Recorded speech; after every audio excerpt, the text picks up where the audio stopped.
Hey, what's up, Centerpoint? Hey, I want to take like 2-3 minutes and tell you about how your financial generosity is continuing to have a massive impact on our church. And I say this hopefully every month, but we could not do this without you. We call these return on investment videos because your investment is always yielding returns. And those returns are literally people's stories and lives and eternities being changed forever. And it just doesn't happen without your investment.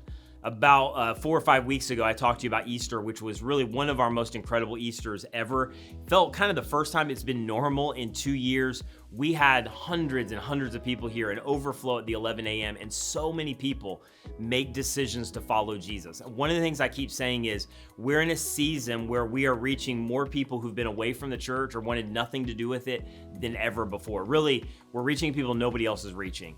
And then subsequently, from those 6 weeks since Easter, we've seen God do incredible things. We've seen so many stories, heard so many stories of people that are new to faith, investigating faith, young families, 20-somethings, people who followed Jesus for 40 years, finding a safe place here and coming back and then inviting people.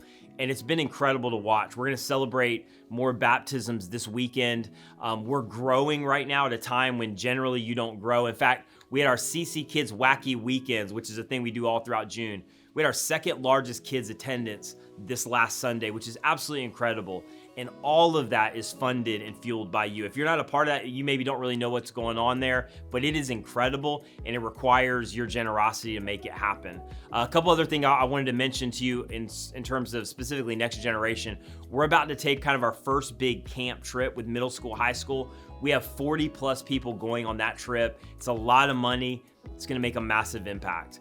The other thing that I'm really excited about is we've done now 2 gatherings for 20-somethings that we've started in order to create more community groups, because we are reaching so many in that age group post-pandemic, which is a massive just part of my heart, because so many in that age group are just leaving the church and not coming back. And so our goal to be an outsider-focused church of reaching people nobody else is reaching, to create an alternative to church as usual for all people, to be multi-generational, but always have an eye toward the next generation, to be multicultural, multi-ethnic, multiracial. It's happening. You're doing it.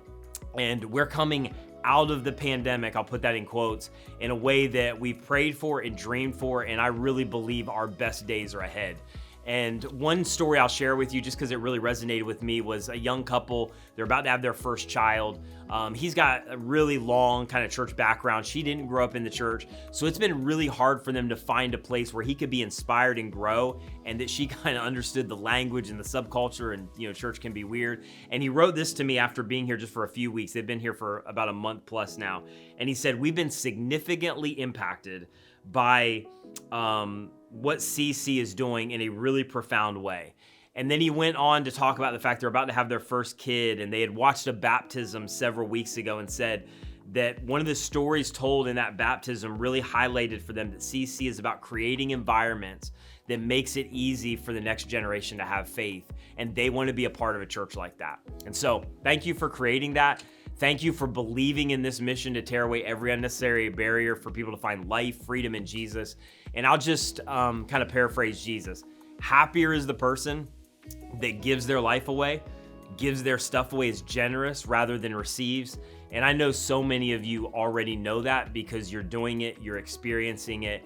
And when you see those stories of life change, when we celebrate baptisms, when people give their lives to Jesus, their story is a part of your story for the rest of your life, really for the rest of eternity.